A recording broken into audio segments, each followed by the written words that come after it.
We got a new baby. Gosh, I don't want to turn the light on because he just got here, so I don't want to blind him. But we got a new baby. What do you think, Weequig? What do you think? Oh, swim to the top. Oh, so pretty. Oh, it's kind of hard to see. Oh, it's like, what's that? Is it a heater? Ooh, warm. He's so healthy. Wow, look at all the alcohol behind you. A nice natural backdrop.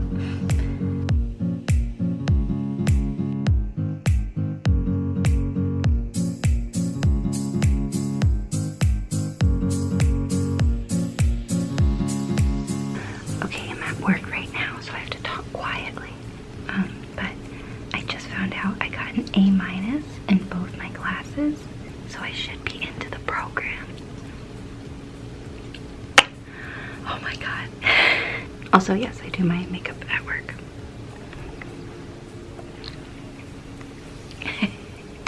Oh my god, I can't believe I got it. Oh my god. Thank you so much for coming. Really appreciate it, and I want to introduce my... She didn't tell me her real name for No, I did not. I was going to use a pseudonym and self-publish. so she totally had First announced because it kind of sounds like a sequel, and it also kind of looks like a sequel, but it is not a sequel. It's a standalone. A sequel is coming, by the way, but not till next year. So, To Keep a Secret is essentially about this very dark little town with a tragic past where history might be repeating itself. So the kernel of the idea was to take this setting where bad things had happened in the past and have like this echo of new things happening that might be related. And that's actually where the name of the town, which is Echo Ridge, came from. You didn't know that? No, I didn't. Yeah, that's a fun fact. So the idea being that there were these two families caught up in these unsolved mysteries in this town, and suddenly they were both caught up in this new mystery. And one of them had someone who was a victim of a crime, and the other had someone in their family who was suspected of being the killer in a crime. So they're coming at it from these opposite ends. And they don't really know if they can trust each other. They don't know who in their families might be involved because their families are very secretive. And then when a third girl disappears, they have to kind of like join forces and try to figure out once and for all what happened and what's going on in this creepy little town. with a name with a double meaning. Yeah, but you're still blown away by that. I am. Pictures. Sorry. Good. Thanks for coming.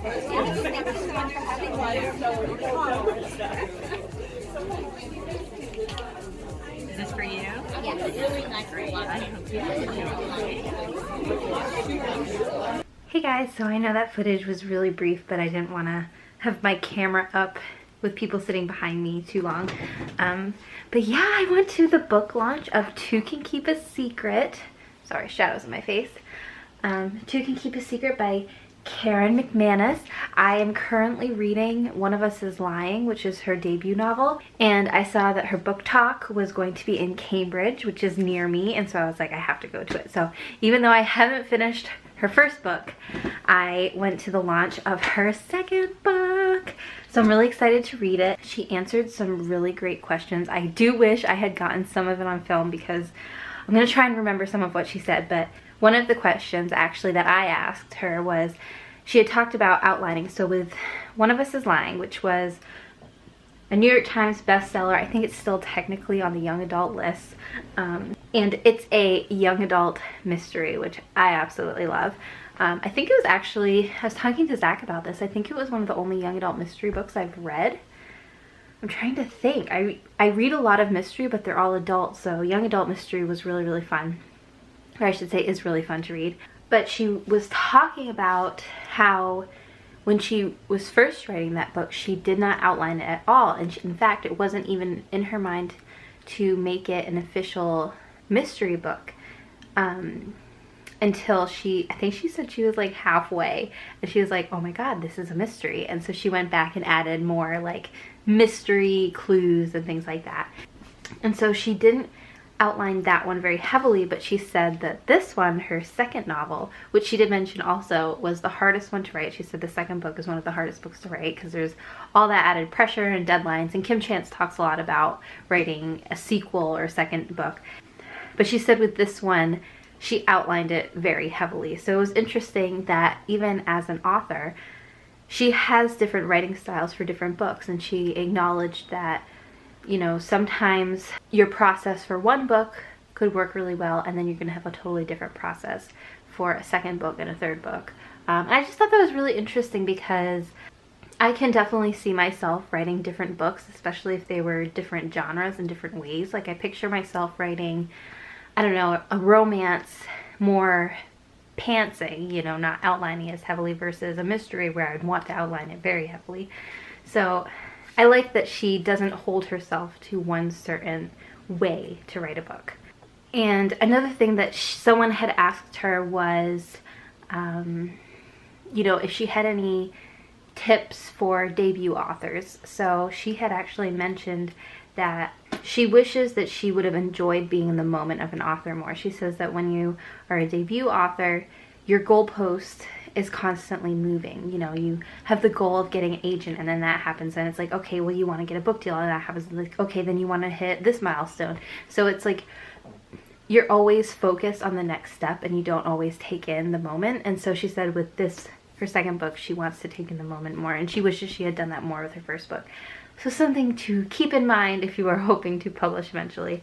And actually, one of the things too that she talked about was that, so her debut book, One of Us is Lying, was actually the third book, I think she had said, that she had ever written. So she had been querying the first two books. Like she queried the first one, wasn't successful, queried the second one, wasn't successful. This was her third book that she was trying to query and get an agent for.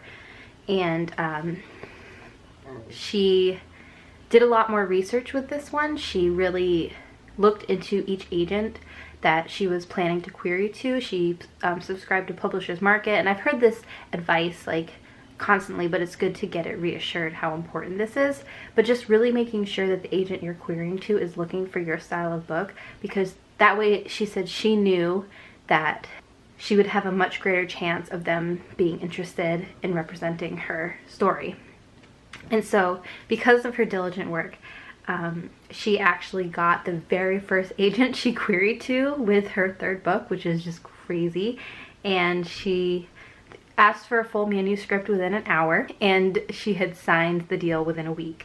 That's really crazy. Like, that never happens. So I think it shows that doing research and really paying attention and doing your due diligence on that is going to really pay off for you, versus just blindly querying to any agent that you can find.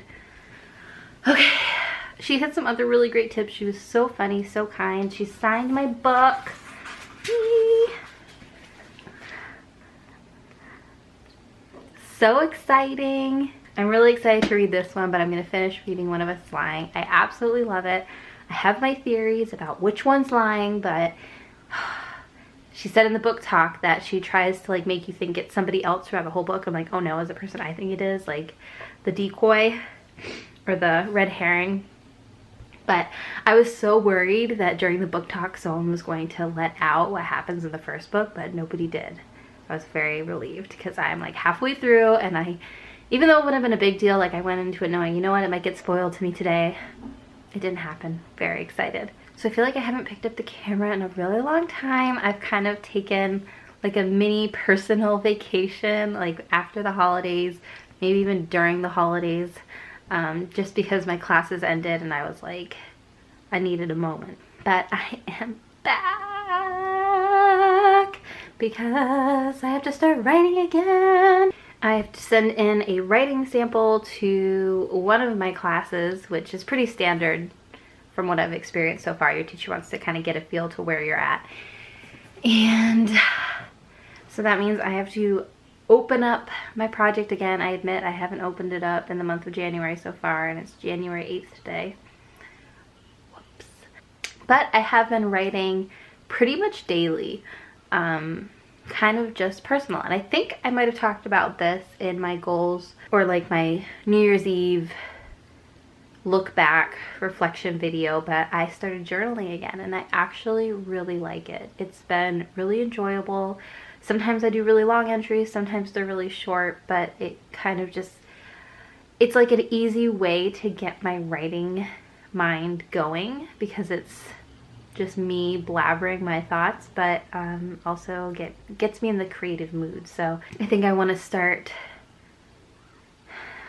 I don't know, I do it at night and I'm wondering if I should start doing it before working on my fictional stuff. I've talked about doing that in the past. Like I have like a writer's journal on my laptop as well. So maybe doing a combination of both. I don't know, figuring it out. But so inspiring listening to a real live published author talk. So if you have author talks near you, I highly recommend going in person, listening to authors speak. You don't have to ask questions like I did. I was so nervous. I told myself I wasn't gonna ask a question because I was too nervous, but then I was just itching to know, like, do you know who does it at the end? Oh, did I say what my question was? I had asked her if, when she's writing a mystery, does she know right from the beginning who does it? Like, because she had talked about with One of Us is Lying, she didn't know it was going to be a mystery at first, and I wanted to know, like, do you know right away who did it? She said with One of Us is Lying, she knew within a couple chapters, so I think she had done a couple chapters, and then started thinking ahead and was like, okay, this is who's going to end up doing it, or this is the ending. But she said with this book, Two Can Keep a Secret, she actually wrote the whole thing, wrote the ending one way, wrote who did it one way, and then changed her mind and rewrote the entire book based on her new antagonist or murder or whatever. That's crazy. She says she does not recommend doing that. So I think she was kind of saying she does recommend knowing how you want it to end, but it was cool that she was like open to making the story, doing what it takes to make the story better. Okay, it is late. I really want to finish One of Us is Lying, so I'm gonna go, but I will report back to you guys soon, hopefully with some actual writing, because that is what I do, right? Like, that's the point of all this. Okay, I'm gonna get on that. I realized I didn't share with you guys, but I got an email at like 5 a.m. a couple days ago. When was it? It was more than a couple days ago. It was a bit ago. But I got an email. And I didn't know I was going to find out early. I thought we were finding out in February. But I got accepted into the program.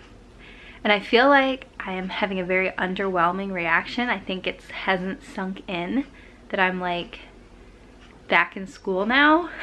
And I think also, so I got an email and they said they were going to send our letter of acceptance in February, so in a couple weeks. So I think then it will feel more real because I'll get that big packet that's like, you've been accepted into the Harvard Extension School, blah, blah, blah. But yeah, I don't even know what to say. Like I said, I'm sorry if I seem underwhelmed. I just don't, I believe it, but it's just, I never, ever, ever, ever would have thought I would be going to school at Harvard for creative writing master's program. Like, that is like just the ultimate dream. I don't even know. But today it's supposed to actually snow in Boston for like the first time. It has not snowed here. And so I realized I don't have any wine. So I think I'm gonna go walk to the liquor store and get some wine.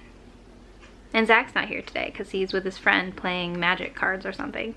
So I'm by myself. I was gonna play some Nancy Drew games, drink some wine, and maybe do a beta read session for Jenna for the Save Your Sister, which is amazing, by the way. I don't think I'm allowed to talk about it, but hopefully I can say that at least. It's unbelievably good. I love it. I swear, I think more than the Savers Champion, which I love the Savers Champion, but this, I just love Layla, and seeing the story from her point of view is just so fun.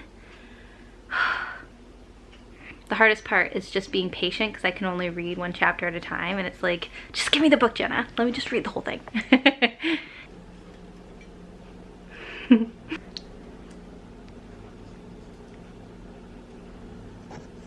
And I got Smirnoff because I'm a college student again, so I thought it was fitting.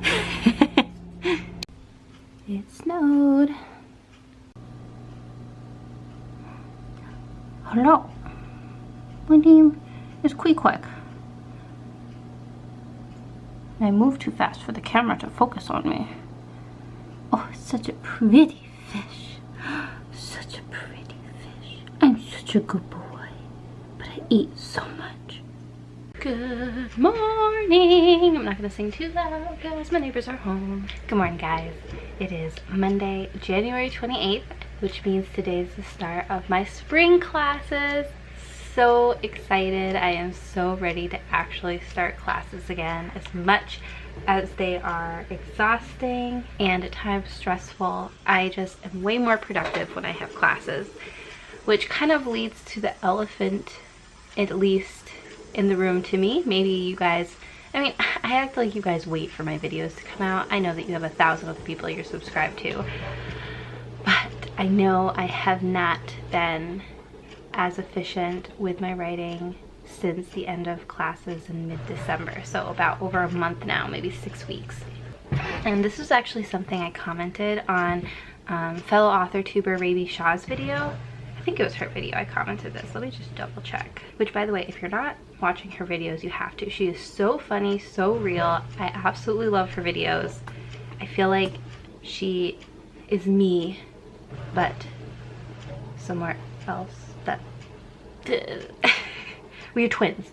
Okay, yeah, it was her video I commented on. So I feel like I have to rethink how I take breaks. And I'm sorry if you hear the dishwasher, it's really loud. I feel like I have to rethink the way that I take breaks when I allow myself to take one, just because, you know, I ended classes and I knew going into Christmas season that I was not going to be as efficient. My thought, or my hope, was that I would still work on it a little bit, but I wasn't going to be as aggressive. I deserved some time off, I told myself. My problem is I seem to have this threshold where if I take off way too much time, or a certain amount of time, it is so much harder for me to refocus. I feel like some people breaks are very efficient because they're able to come back revitalized. For me, if it's too long, it has the opposite effect where, you know, they say an object at rest stays at rest. That is me. I am proof of, oh, what law is it? Okay, I don't want to sound stupid. Let me look it up. Yeah, Newton's first law. I knew that off the top of my head. But I feel like I am proof of that in some ways because, I mean, obviously I know that's not what Newton's first law really is referring to, but I feel like when I am at rest too heavily, if I am too lost in a slug sesh, I cannot get back up. It is so hard. And so it is now January 28th, and I would say starting last week, I finally started getting myself together again. Not just with writing, but in all aspects of my life. I started using my planner again. I felt even more focused at work. Started getting my house cleaned, picked up, because it became a disaster. So I feel like I am getting back on track. And as I said, it kind of gets me thinking. I think I have to be more mindful of how it is I exactly take time off or allow myself time off. I think in the future, you know, 1 day or 2 is fine, but I cannot go a week like I did last time. If my last vlog, I talked about, you know, checking in on New Year's Eve, saying how I had done nothing that week, and I was very, like, that was not exaggerating. I mean, obviously I did things, but they were lazy things. Like, I spent all day on the computer playing video games, all day, or would spend all day watching TV and doing a puzzle.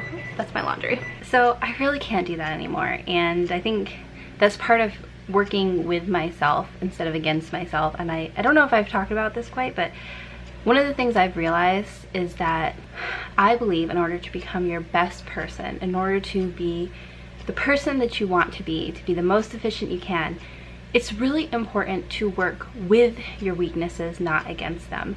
Now, I could pretend that I am super motivated all the time, that I have no trouble sticking to a rigorous schedule and getting the work done, but that is not how I really function. I do struggle to find motivation, and I could pretend that I can take a week off and get back on the horse feeling revitalized, but I've learned about myself that is not who I am. So instead of trying to become that person and forcing myself to just make that work, I'm gonna work with it and realize I cannot take off large chunks of time without getting demotivated. So from here on out, when I have vacations, I'm instead going to try and use that time to, okay, take a couple days to rest if I need to, but then use that time to work on other things.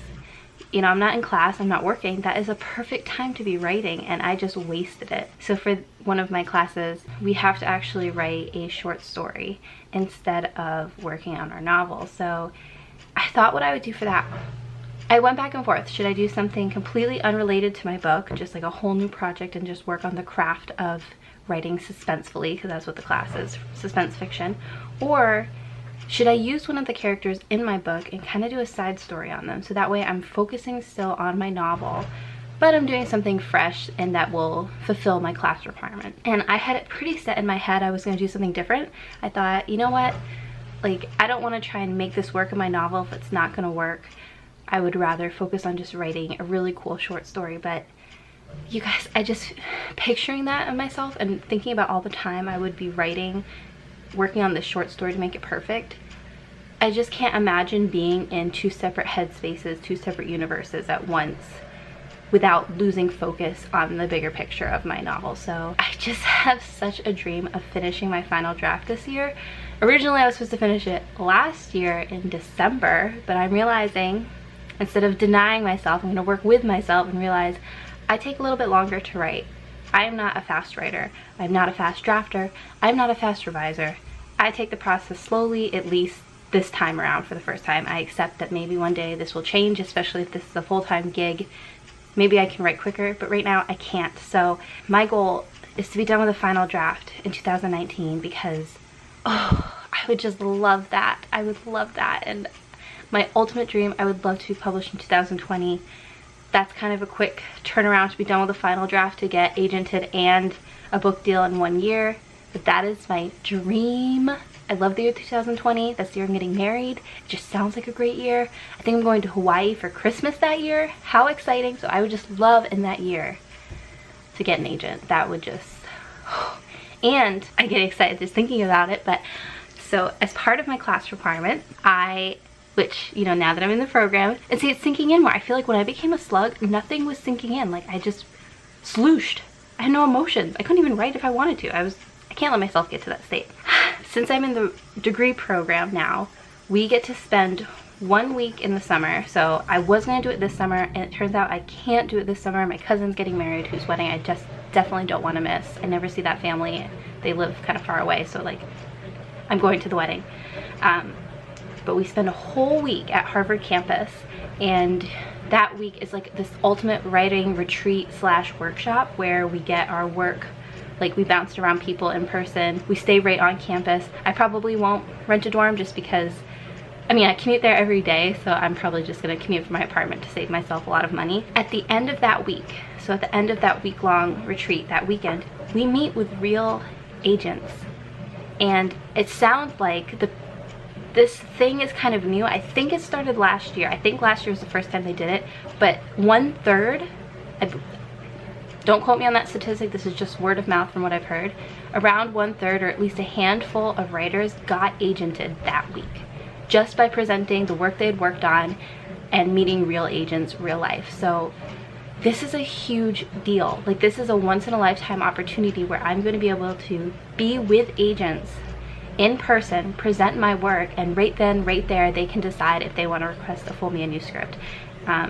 It sounds kind of similar to writing conferences, but the difference is with writing conferences, there are hundreds of writers, right? And this is a handful of students at Harvard. They know that we're qualified because we're already part of this program. And so we kind of just like skip a few steps and we get to have more one-on-one time with real agents. It's kind of a big deal, and I was really excited to do it this summer. But as I mentioned, my cousin's wedding conflicts with it. So I'm like, you know what? I'm making the choice. I want to go to my cousin's wedding, and I would rather push this off by a year. And at first I was really bummed about that, but now I'm like, I think this is kind of perfect. Like, if I'm being honest with myself and not trying to work against what I know about myself, I don't think I'll have my story in its prime by this summer. But I know by next year I definitely could if I make that my focus. So I would love to have the final draft done this year so that by next summer 2020, I have a fully polished, beautiful draft, final draft in my mind, that I can present to these real agents in real time. And obviously, hopefully before that, I'll still be querying out. I would love to start querying like January 2020, or if I have to wait till after my wedding if it's stressful. I'm getting married early 2020, so it's not like they would be pushing it off, but maybe like spring 2020 start querying. I don't know. But I'm starting to realize that maybe things are lining up the way that they should, is what I'm trying to say. Which is so funny because at first I was so bummed that it was conflicting, and now I'm like, maybe this is actually for the better. Maybe this is gonna work out even better, because I don't wanna present like a half-done, not the best I can do story over the summer and then blow it with those agents, because usually you don't query twice, or you can't query twice with the same agent unless they do a revise and resubmit, which I'll get into all of that when I talk more on querying and make a video about querying. But yeah, anyway. I am going to wrap up this week's video. Hopefully it's on the shorter side. That's been my goal, but the thing I didn't want was that there wouldn't be much writing in it, and I know that there wasn't really much. So this is like a refresher, a reboot. Let's do this in 2019 video.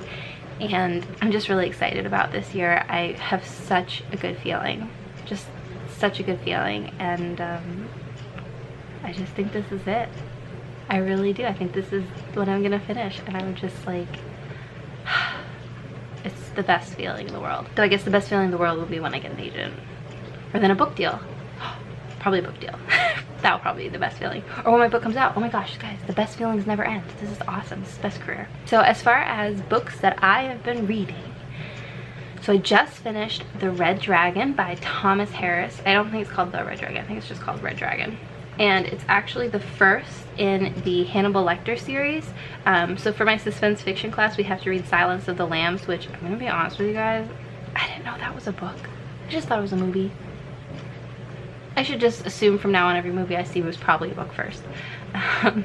But so Red Dragon was the first, and I am not someone who can just read a sequel. I just cannot do that. I have to read the first one. Like if he had assigned the last book in the series, I would be screwed because I'd have to read all of the books first. So I finished Red Dragon, and it was really good. So I feel, obviously it was good. I mean, it's like a critically acclaimed book, but it's interesting because when I think back on the plot and looking at some of the Goodreads reviews, they talk about how it doesn't seem like the main action you expect. I don't want to spoil it because it is really good if you haven't read it. The main climax happens so late. It feels slow. Like if you were to describe just the plot of like the whole book, it seems like the action doesn't happen really until like the very, very end. But it doesn't read slow. Like nothing's really happening. It's mostly dialogue. Little clues are being discovered, but the way Thomas Harris writes it, it is so suspenseful and so seemingly action-packed. And I mean, I think that's probably why he assigned him for us to read, because it's absolutely amazing the way he can weave suspension into seemingly suspenseless scenes. So I'm hoping this class is just going to really up my game as far as suspense goes in my own stories. So yes, Red Dragon, good. I thought I was gonna hate the ending until the very, very end when like a twist happened, but I was ready to hate it. I was like, I cannot believe I've read 2 books whose ending I did not like in a row. And like I hardly ever dislike an ending just because I accept the book as it is as a whole. But then the twist happened and I was like, oh, nice. Very good. I'm excited to read the sequel. So speaking of 2 books, I talk briefly at the end of this video about my thoughts on the end of One of Us is Lying. I cannot remember how I introduced talking about this, which is why I'm giving this weird, awkward segue now, because I'm going to start talking about it. Anyway, that's it for this video's vlogging. Sorry there wasn't too much writing vlogging going on. I'm getting out of my slump and back onto the wagon, the writing wagon. and I hope you guys will join me if you too have been feeling a slump. Oh, shoot, I had a big topic I wanted to talk about too, kind of. This kind of relates to something I was saying earlier, but Raby Shaw, like I said, love her. She had mentioned how there seems to be a lot of pressure, or I wouldn't say always pressure, but just this mindset in the AuthorTube community that you have to crank out your work. You know, we watch videos of all these other AuthorTubers who like have these quarterly goals, and I am guilty of this myself. I made quarterly goal videos that I completely failed. To crank out, you know, 2,000 words a day, or shoot, I talk way too much. But yeah, to crank out thousands of words a day, fast draft, get our draft done during NaNoWriMo, revise for a couple months, and then publish right away. And I think this works for a lot of people, and I think this is where it's so important to hear reminders. And this is something I myself learned this year, because I used to think, wow, I am such a failure, I cannot write that fast, or just I'm not as motivated, like I cannot focus that much to sit down and crank out a book. And I feel like my first draft, when I fast drafted it at parts, sometimes that writing really sucked. And while I definitely think fast drafting to just get the draft done, that's a perfectly good mindset, there is something to be said about taking your time and writing good words, which is something I am learning myself, that it's okay to just focus on making the words good. And I think fast drafting is amazing, especially if you're a first-time writer and you're afraid to write badly. That is perfectly valid. Don't be afraid to write trash. Don't be afraid to write badly if you are hung up on something. But if you feel like taking your time and you feel like you are in the right rhythm of writing well, but it took you, like all you did was work on 2 pages today, in my opinion, if that's your writing style, that's fine. Guys, there's 1,000 ways to write a book. If you take the top 10 best-selling books of all time and you sat each author down and you ask them about their writing style, you are going to get 10 very different, maybe not very, but 10 different writing styles, 10 different tips on the best way to write a book, because we're all different, and writing is first and foremost an art, and there are so many ways to do it. So I think in my mind there seems to be this like bias towards writing quickly and fast drafting and writing with set goals and cranking out novels in the AuthorTube community, for the simple fact that maybe that's why I don't have more views or subscribers, because just listening to someone write about writing but not having anything to show for it for a long period of time is not as interesting, fast entertainment wise. Like, you want to watch a channel that's gonna like crank out a book in a year, yeah, that's interesting and that's fun to watch and you feel like you're making progress. But some people, that's not their style, and so,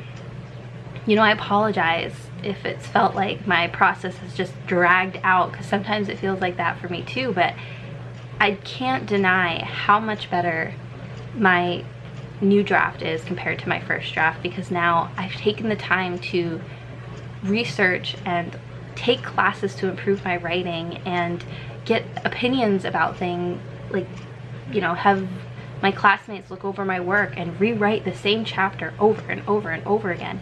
But now I feel like it's really good. And if I had just quickly revised my book and put that out, I would be really disappointed with the product. And maybe not right away, but later down the line, when I do become a better writer, or did become a better writer, I would look back and think, you know, that story could have been good, but I just cranked it out, and now I can never rewrite that story. I can never get it back. It's just crap.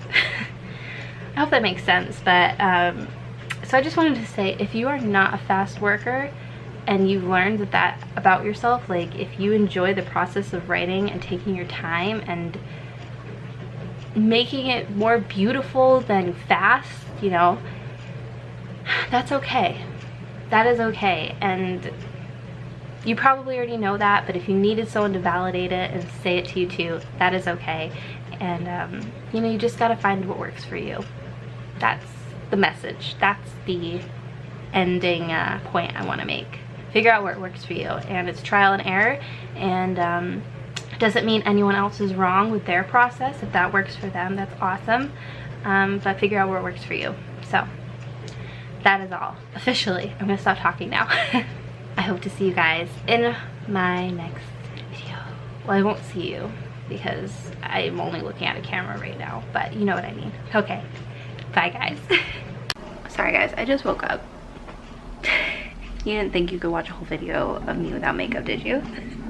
But I realized I never came on here and talked about what I thought of Two Can Keep a Secret. No, not Two Can Keep a Secret.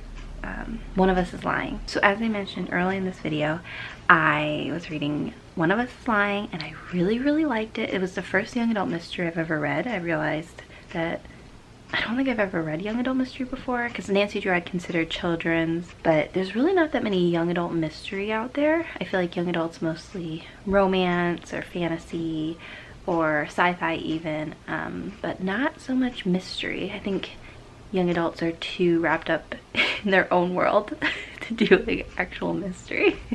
I don't know. So I read it and I loved the entire book. It's such a fast read. It's so interesting. It reminds me a lot of kind of like Breakfast Club meets Pretty Little Liars, which I think is exactly the vibe that she was going for. And I had my ideas of like who done it the whole way through. And then I got to the end and I admit I was like kind of disappointed. I don't know if you've read the book, so if you have read the book, I am going to put this clip at the end of this week's video. So if you have not read the book, click away, stop watching, goodbye, I'll miss you. See you in my next video because I'm going to be talking about the ending of the book here on. Okay, you've been warned. Goodbye, go, shoot. Okay, they got it. The ending of One of Us is Lying is that Simon is the one who ends up doing it, killing himself and basically like planting it all on his classmates, and hopefully ended up planting it on, or he tried to end up planting it on the girly girl. I'm forgetting their names. This is a horrible review. So I had gotten that theory that he was the one who'd done it when they had found out that he had gone on those message boards and he made some comment like, you need to get more creative with how you destroy the school, like you need to destroy it from the inside out or something like that. And I was like, oh, it sounds a lot like he killed himself to like blame all these people. But I thought, no, she won't do that. She couldn't do that because the title of the book, and this is where I feel like not everyone's gonna agree with me, but the title of the book is One of Us is Lying. And so to me, that means one of the main characters is lying. Like that's the whole premise for the book. Like the whole book is in first person, switching between 4 point of views, the 4 main characters. And the whole time you're reading, you're thinking one of these characters is lying. Like one of them did it. And I thought that was so cool. I'm like trying the whole time to figure out which character's not being quite as honest. I really thought it was, oh my god, I'm forgetting all their names. This is useless. I think it starts with a C, the cowboy, whatever his name is. I thought it was him because his story, there was a lot of holes in it, and I thought, okay, it kind of makes sense. And by the way, I totally guessed that he was gay. Like for me, it just, I don't know, there was just like clues, like it felt a little cliche, like the guy from the conservative background, but whatever, I forgave it. It's young adult, so cliches happen. I just couldn't believe that in the end, it wasn't one of them lying. And like, so to me, I felt lied to. Like I felt like the title was a lie.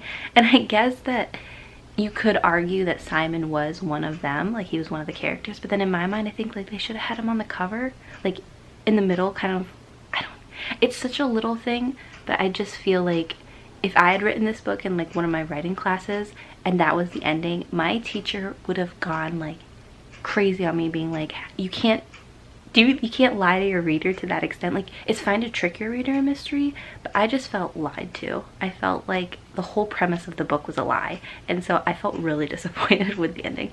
But I'm probably the only one that feels that way because, or probably not the only one, but I noticed the reviews on Goodreads, they were all still like really positive, but I had a problem with that. Like it just felt like deceitful, and not in like a cool tricky way, but in a I was lied to kind of way. And the other thing I didn't like about the ending was the epilogue. So I don't know if this is because it was young adult mystery, and like I said, I've never read young adult mystery before, so I don't know if they are more focused on the subplots, inner character relationship drama, and not on the mystery. You know, in adult mystery, you're focused on the mystery. In children's mystery, you're focused on the mystery. But in young adult, since young adult is so relationship heavy, I wonder if that's why maybe this is more the norm. But the epilogue I felt was so unnecessary and way too long. Like, an epilogue to me is just like a quick short chapter that wraps up perhaps loose ends or teases a sequel.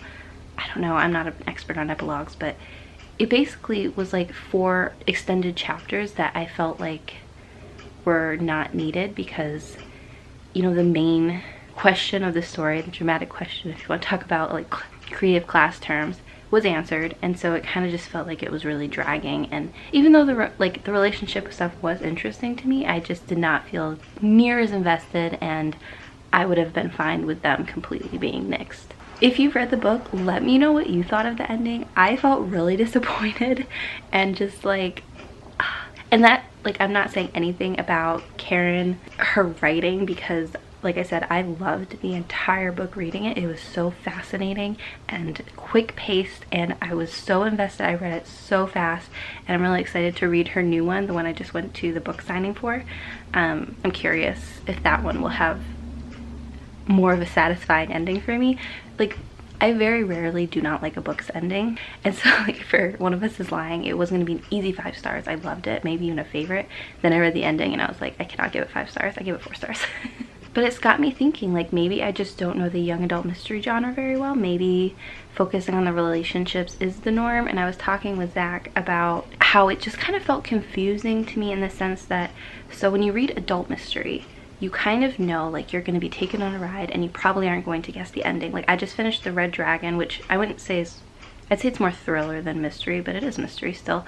And I thought I guessed the ending, and then like the last 20 pages totally threw me and I loved it. But then in like children's mystery, your hand is really being held through most things. So either there's really obvious clues, or they don't drop clues in the sense that, so I'm sure there's an actual literary term for this, but in my mind there's 2 types of mysteries. There's the Agatha Christie mystery, where there are clues dropped that if you pay attention while reading, you yourself can figure out who the bad guy is, or like who did it. For example, if the maid says, oh, I was delivering mail and it was a Sunday, that's like a tiny little clue that you know she's lying.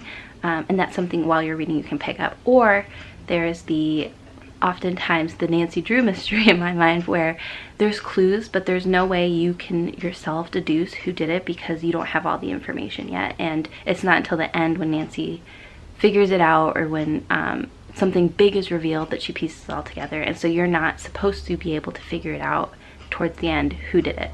And so with One of Us is Lying, I wasn't sure if it was gonna fall like in which of those categories. Like, I wasn't sure how much I should be paying attention. Am I missing something important, or is she just like gonna have a big reveal in the end? And I think it was more, you couldn't really quite figure out who had done it, because it could have still been any of them. Anyway, I just wanted to rant about that. Thank you for watching. Let me know down below what you thought of One of Us is Lying if you've read it. If you do talk about the ending, please like do like 3 dots to make it so you have to click more in the comments. Do you know what I'm talking about? So that people aren't spoiled, or at least put spoiler really big at the start of your comment, and then try and do some like various characters and do like the spoiler part at the end, just because I don't want anyone to want to read it and then get spoiled in the comments. But let me know what you thought, because I feel like reading the Goodreads, I couldn't see anyone else complaining about this, and so maybe it's just me, maybe I'm too picky with my mysteries, I don't know. Anyway, that's gonna be it. I hope you guys have a wonderful week, and I will see you next time.